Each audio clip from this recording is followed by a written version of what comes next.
초대교회 성도들은 영적 출애굽을 해서 그 출애굽의 현실을 살아가는 공동체였습니다. 구약은 애굽에서 해방되어서 지리적으로 공관적으로 분리되어서 홍해를 건너서 광야 그리고 가나안 땅에 가서 하나님의 백성으로 형성되어가는 과정이었다면, 해방되고 형성되는 Liberation and Formation, 이 과정은 똑같습니다.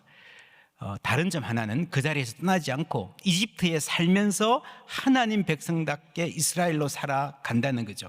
우리가 가정에서 예배드리고 교회에서 교육받는, 믿음으로 교육받는 아이들이 이 학교에 나가서 세상의 가치관들과 혹은 직장에 가서 너무도 다른 기준에 노출돼서 살아가야 됩니다. 그게 신앙인의 투쟁이죠.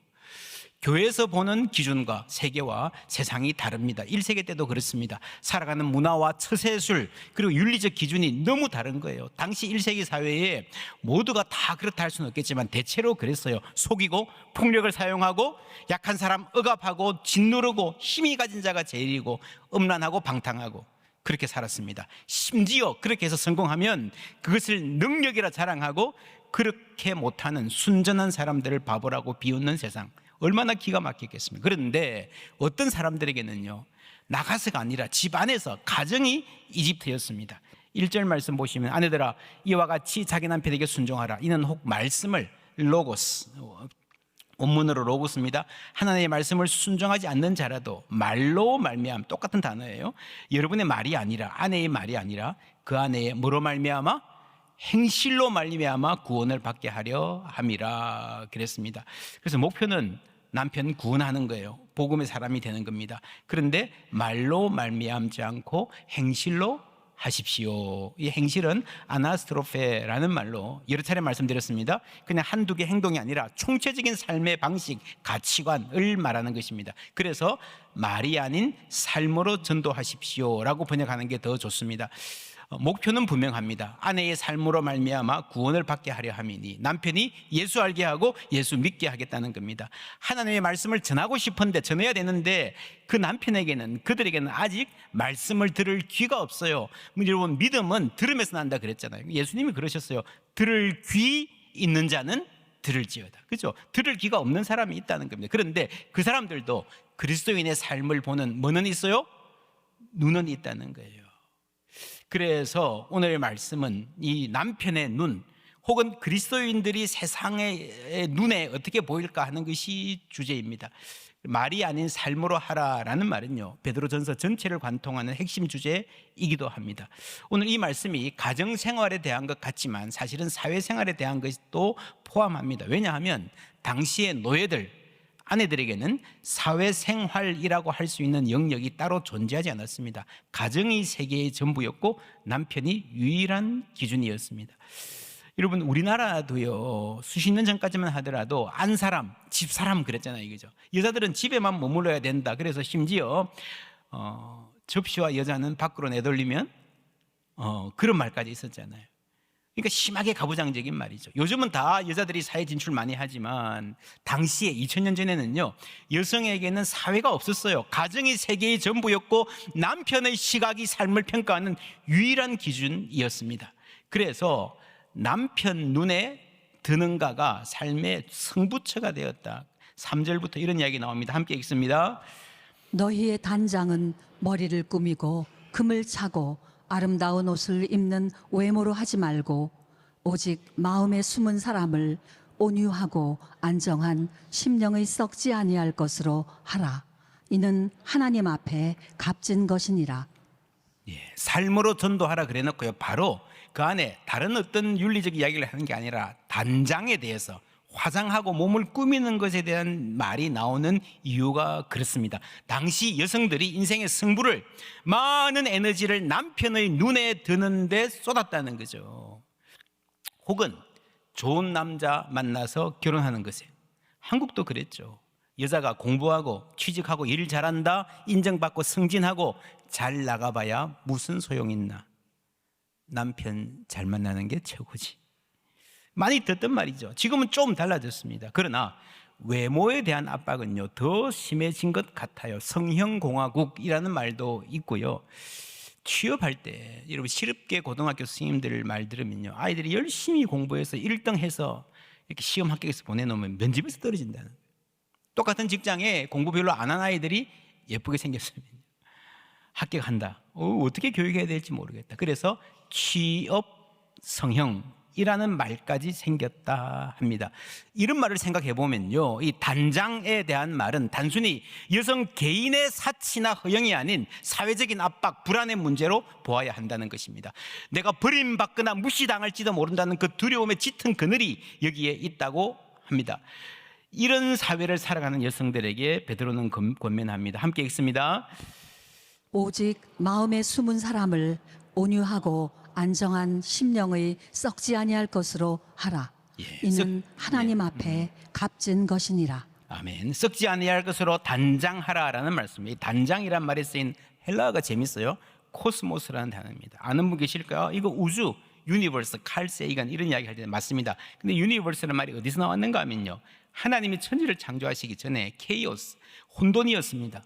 하나님의 말씀으로 세상이 order, 질서를 갖추면서, 조화를 갖추면서 코스모스, 유니버스가 탄생한 거예요. 그래서 본래 이 코스모스라는 말은요, 질서, 조화, 그런 말입니다. 그런 점에서 잘 질서를 갖추게 단장하고 꾸미고 장식하는 것, 주위 사람들과 분위기와 조화되는 것뿐 아니라 나의 외모와 내면이 조화되는 거죠. 그러면서 그런 조화와 품격의 모델로 사라를 예로 듭니다. 사라가 순종해라라는 말을 그냥 단순하게 들으면 안 돼요. 왜냐하면 사라는요, 구약성경 읽어보세요, 그냥 자기 목소리가 전혀 없는, 자기 주장이 전혀 없는 그런 여성은 아니에요. 수능적이만 한 여성은 아니죠. 아시잖아요, 이거죠. 그렇다고 해서 사라가 말한 게 다 옳았다 그것도 아니에요. 집안을 보면요, 사라도 실수하고 아브라함도 실수하는 거예요. 한쪽이 옳고 다른 쪽이 그러다, 남자가 맞다 여자가 틀렸다 아니면 그 반대다, 그게 아니고 모든 일을 완벽하게 결정하는 가정이 아니라, 흠과 오점 하나도 없는 인생이 아니라 실수도 하고 엉뚱한 결정을 해서 위기에 처하기도 하지만, 그러나 그 인생을 큰 흐름에서 하나님의 인도하심을 받는 거예요. 할렐루야. 그 삶에 하나님에 대한 존중이, 또한 남편에 대한 존중이 있었다라고 하는 것입니다. 6절 말씀 함께 읽습니다. 사라가 아브라함을 주라 칭하여 순종한 것 같이 너희는 선을 행하고 아무 두려운 일에도 놀라지 아니하면 그의 딸이 된 것이니라. 예, 그 순종을 통해서 하나님이 사라를 어떤 사람으로 만드는가? 선을 행하고 아무 두려운 일에도 놀라지 아니하면 그의 딸, 사라의 딸이 되었다. 이 사라의 딸이란 말은요, 육신의 족보가 아니라 영적인 족보를 말하는 거죠. 가치관의 족보를 말하는 것입니다. 여러분, 성경에서 아브라함의 자손들 굉장히 소중한 믿음의 전통이잖아요. 이게 Sons of Abraham입니다. 아브라함의 아들들이라고 똑같은 말이에요. 본래 이 원어는 사라의 딸들 똑같죠. 아브라함의 자손들과 사라의 딸이 똑같이 나란히 제시되는 것, 대단히 중요한 성경의 핵심 메시지입니다. 여성에게는요, 여성들의 세계와 그 계보가 있다는 거예요. 여러분, 옛날 가부장제 사회에서는 시집 가면요, 출가 외인, 족보에서 나가잖아요. 시집에 가도 그 집 사람이 되어서 아이를 낳으면 그 아이는 남편 성을 따르잖아요. 이 여인의 이름과 이야기는요, 완전히 사라져서 흩어질 뿐입니다. 그러나 믿음의 세계에서는 사라의 딸들 계승되고 있다는 거죠. 여성이 옛날에는 전적으로 남자에게 부속되었던 부속품처럼 여겨지던 세계, 그래서 이 여성에게는요, 가정과 남편이 세계의 전부이기 때문에 여자가 열심히 산다 그래도 고작 하는 것이 그냥 남편 눈에 드는 거, 피부 관리하고 장신구 사 모으고 그것뿐이라는 거죠. 남자의 눈에 들기 위한 노력이 전부라면 그만큼 그 여성의 세계가 좁아져 있다는 것입니다. 그런데 성경은 이 여성들에게 그 역사를 찾아주고 이름을 찾아주고 그들에게 훨씬 더 넓은 세계가 있음을 보여주는 것입니다. 가정을 꾸리고 자녀를 양육하는 게 대단히 소중합니다. 남자에게도 소중하죠. 해야 되죠. 근데 그게 전부가 아니라 이 큰 세계, 이 코스모스 안에서 진정한 조화, 코스모스를 이루며 살아가는 그 삶에 내가 큰 세계의 한 부분으로 살아간다는 자각, 그리고 조화를 이루며 살아갈 때의 삶의 의미, 보람, 가치가 생긴다라고 하는 것입니다. 다시 6절 보시면, 그래서 아무 두려운 일에도 놀라지 아니하는 사람이 될 수 있다라는 말. 많은 주석가들이 이 말을 이렇게 해석해요. 첫째로 폭력적인 남편이 때릴까봐, 위협할까봐 하는 두려움. 두 번째, 나의 여성적인 매력이 사라져서 남편의 총애를 잃을 것 같은 그런 불안.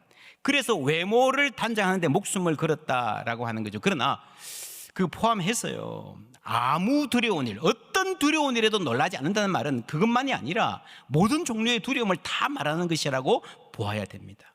우리가 삶에서 경험하는 모든 종류의 두려운 일에 대한 의연함을 가진 여성으로서, 아내로서 개인적인 불안뿐 아니라 나라의 위기, 교회의 위기, 가정의 위기 모두 다 말하는 것입니다.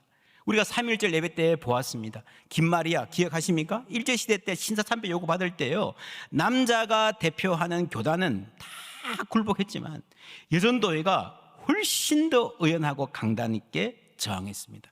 지금도 교회들이 어려움에 처할 때에 남자들 우왕좌왕하는데 권사님들, 여성도들이 차분히 기도하면서 그 위기를 이겨내는 교회들 참 많이 있습니다.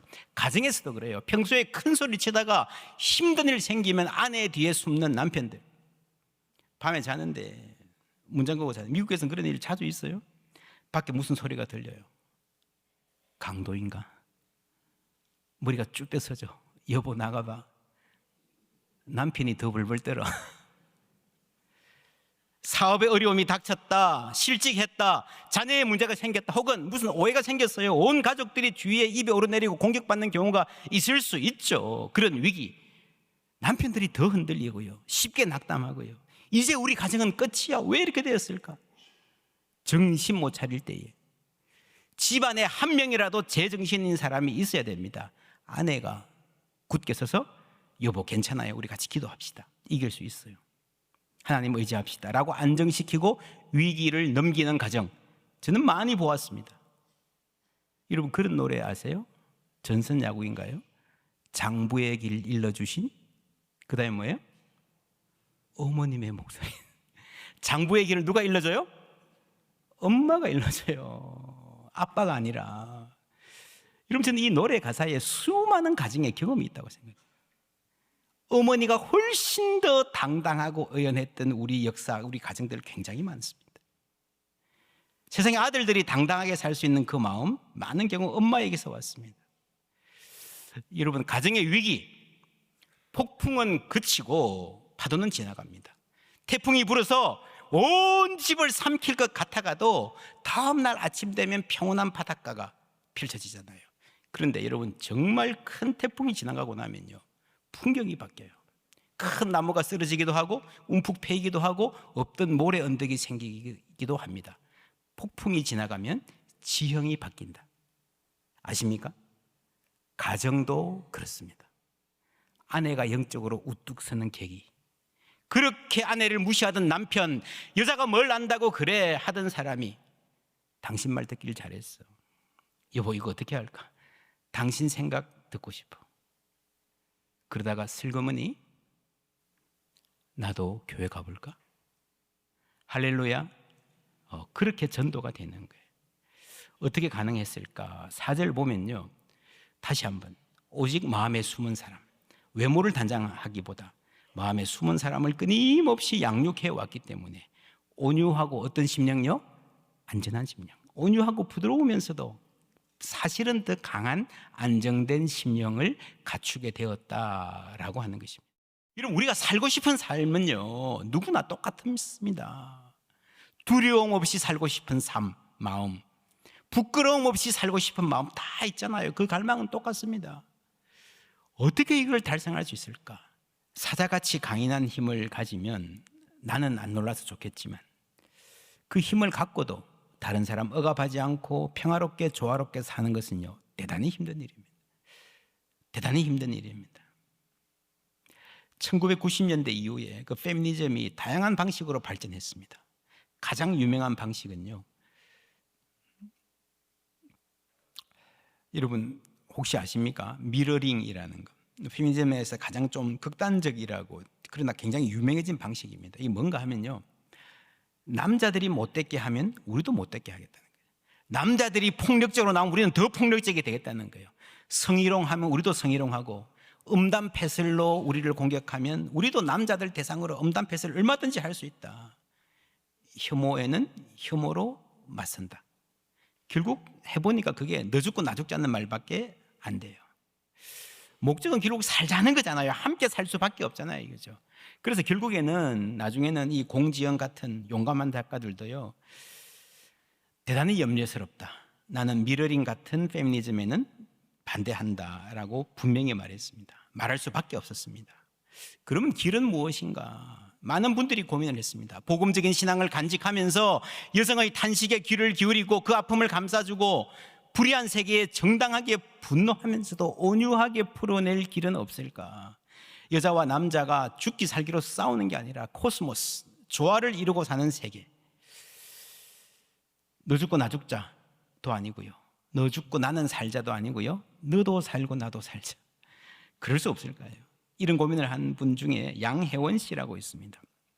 교회 언니의 페미니즘 수업이라는 책을 썼습니다. 이분은 계속해서 교회에서 자랐고요, 매일 성경 읽고 큐티하고 묵상 일기 열심히 쓰고, 유진 피러슨이라고 아십니까? 그분 책을 많이 번역한 번역가이기도 합니다. 목회자 사모님이시고요. 이분이 여성의 정체성에 대한 고민이 아주 깊었습니다. 미국에 유학 가서 종교학과 페미니즘을 열심히 공부했습니다. 여러분, 사람이 정말 열심히 공부한다는 게 시간만 많이 투자하는 게 아니라 자신의 실존적인 고민, 신앙적인 질문을 붙들고 공부해서 실험한다는 거예요. 이분이 유학 가기 전에 읽었던 소설에서 아주 이상적인 여성상을 발견했다 합니다. 정말로 매력적인 인물이었고 이 여성의 재치와 기지에 감탄했다. 그는 자신의 감각과 실력을 의심하지 않았지만 사람들, 특히 남자의 생리를 잘 알았고 그래서 무리하게 밀어붙이지 않으면서 지혜롭게 협상할 줄 알았다. 여성학을 공부하는 동안에도 나는 사실 이런 여성이 제일 존경스러웠고 어떻게 그러한 내적 힘을 가질 수 있는지 궁금했다. 다르게 말하면 내적 힘, 마음에 숨은 사람의 힘이죠. 다르게 말하면 자신이 여성으로서 분리할 수밖에 없는 사회적 현실을 인지하면서도 그것을 페미니즘 운동으로 끌고 가지 않고 더 깊은 내적 힘으로 승화시켜서 세상과 화해하는 능력이 있는 여성이라고나 할까. 제가 이 책을 읽으면서 이 말에 주목한 이유는요, 이분이 이후에 유학을 가서 페미니즘을 본격적으로 공부했는데 그럼에도 불구하고 이런 존경의 마음이 계속 유지가 되었다는 거예요. 여러분, 미국 가서요, 진보적인 학부에서 공부하면요, 그 이전에 특별히 여성학 박사과정 하면요, 그 이전에 많은 가치관이 그냥 산산조각 나고 흩어집니다. 근데 어떻게 이렇게 계속해서 같은 신앙적 자세를 유지할 수 있었을까? 그 안에 어떤 흩어지지 않는 단단한 알맹이가 있었다는 거죠. 사람들은 그렇게 생각합니다. 의식이 깨고 여성들이 자아를 찾으면 더 이상 그 고리타분한 기독교 신앙 안에 머무르지 않을 것이야. 그렇지 않습니다. 제가 아는 분들 중에서요, 대단히 지적이고 창조적이고 심오한 사고를 할 줄 아는 여성들이 여전히 전통적 복음적 신앙 안에 굳건히 머무는 경우 많거든요. 온유하면서도 안정된, 부드러우면서도 강인한, 여성들의 아픔을 만져줄 뿐 아니라 여자와 함께 좋아할 수 있는 세계를 꿈꾸는 사람들이 많이 있습니다. 저는 그래서 그 안에 성경이 말하는 여성, 성경의 역사에 면면이 내려오는 믿음의 알짬, 아브라함의 자손들뿐 아니라 사라의 딸들의 그 영적인 계보가 있다고 믿습니다. 그 내적인 힘이 내려오는 거예요. 그 내적인 힘 보세요. 3장 4절에 보면 오직 마음에 숨은 사람을 온유하고 안전한 심령의 썩지 않아야 할 것으로 오래 단장한, 여러분 매일 단장하고 피부 관리하고 케어하던 그러한 노력으로, 그것보다 더한 노력으로 속 사람을 길러온 결과입니다. 그 결과 남자들이 밖으로 다니면서 명함에 직함 길게 새기고 힘 자랑하는 동안에 내면의 힘을 키운 거예요. 다른 여성들이 세상의 풍조를 따라 외모에만 신경 쓰고 스펙에만 신경 쓰고 사는 동안에 자신의 영혼을 돌볼 줄 알았던 여성들이 그 사라의 딸들, 내면의 힘, 온유하고 안정한 심령을 나타낼 뿐 아니라 메이크업이 아닌 코스모스, 조화로운 삶을 살아가는 겁니다. 이 조화는 남편들에게도 필요합니다. 예수 믿는 남편들에게 이렇게 권면합니다. 7절 함께 읽습니다. 남편들아, 이와 같이 지식을 따라 너희 아내와 동거하고 그를 더 연약한 그릇이요 또 생명의 은혜를 함께 이어받을 자로 알아 귀히 여기라. 이는 너희 기도가 막히지 아니하게 하려 함이라. 아멘. 지식을 따라, 무슨 지식인가? 무엇보다 남자와 여자는 다르다는 지식입니다. careful consideration, 돌봄 가득한 배려가 있어야 됩니다. 여성은 육체적으로 연약하고 정서적으로 더 섬세합니다. 그래서 남자는 쉽게 지나가는 일에 더 깊은 상처를 받을 수 있습니다.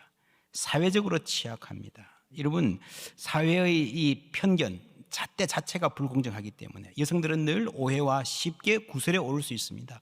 남자들은 쉽게 하는 일도요, 여성들은 두 번 생각하고 몸을 사릴 수밖에 없는, 그래서 사회의 모든 생활에 위축될 수밖에 없는 사회적 취약성이 있다는 거예요. 그것을 깊이 이해하고 배려하라는 명령입니다. 아내는 생명의 은혜를 함께 이어받을 뭐라고요? 공동 상속자입니다. co-heir. 여러분, 요즘에는요, 부동산을 취득하거나 자동차를 산다 그럴 때도 남편과 아내가 공동 명의로 사는 경우가 이제 일반화됐죠. 그런데 성경은 무려 2000년 전부터 남자와 여자의 공동 상속권을 이야기하는 거예요. 사실이 이러한데 만약에 오늘의 젊은 여성들이 교회가 가부장적이라는 이유로 등을 돌린다면 그것은 성경에 대한 오해, 기독교의 본래 정신에 대한 심각한 오해입니다. 그리고 이 성경의 말씀을 살아내지 못한, 성경과 반대로 가고 있는 오늘 제도교회의 책임입니다. 그런 교회는요, 외부 세계로부터 외면받을 뿐 아니라 성령도 역사하지 않으십니다. 여러분, 아내를 존귀하게 여기지 않으면 너희 기도가 막힌다 그랬어요. 기도가. 여러분, 하나님과의 관계가 막힌다는 거예요. 우리가 약자의 탄식을 듣지 않으면 내가 아뢰는 기도도 하나님 듣지 않으신다는 거예요. 기도가 막힌다. 이걸 그냥 한글로 읽으니까 어떤 분은 기도가 막힌다? 목 캐캐거린다? 맞습니다. 여러분, 기도가 호흡이라 그랬잖아요. 영적인 기도가 막히는 거예요. 호흡이 막히는 거예요. 약한 이들을 존중하고 귀하게 여기는 공동체라야 성령 충만할 수 있습니다. 연약한 우리가 기도할 때, 탄식할 때 하나님이 들으시는 교회는요, 그런 성도는요, 내가 약한 이들을 존중하고 그 탄식을 들어야 하나님이 나의 기도를 들으시는 줄 믿습니다. 성령 충만을 원하면요, 여러분, 약한 사람을 귀하게 여기는 그런 배려가 있어야 됩니다. 그리고 생명의 유업을 함께 이어받을 소망을 말하고 있습니다. 5절 다시 읽으시면요, 전에 하나님께 소망을 두었던 거룩한 부녀들도 이와 같이 자기 남편에게 순종함으로. 여러분, 남편이 소망이 아니에요. 남편에게 순종하지만 소망은 어디에 있습니까? 하나님께 있는 거예요. 남편을 순종하지만, 존중하지만 남편이 소망이 아니라 하나님께 소망이 있었기 때문에 진정으로 남편을 존중할 수 있고, 그리고 그 삶이 두려워하지 않고 흔들리지 않을 수 있는 거예요. 여러분, 소망이 어디에 있습니까? 보유하고 있는 주식에 있습니까? 통장 잔고에 있습니까? 부동산에 있습니까? 주식이 흔들리면 내 삶도 흔들릴 것입니다. 능력 있는 남편에게, 공부 잘하는 아들에게 여러분 소망이 있습니까? 혹은 내 건강에, 내 외모에 있습니까? 건강 잘 돌봐야 되죠. 근데 그렇게 튼튼하던 사람이요, 어느 날 아침에 허리에 일어나다가 뚝 해서 그냥 전혀 못 움직이는 사람도 있습니다. 믿을 거는 못 된다는 거죠. 내 외모 마찬가지입니다.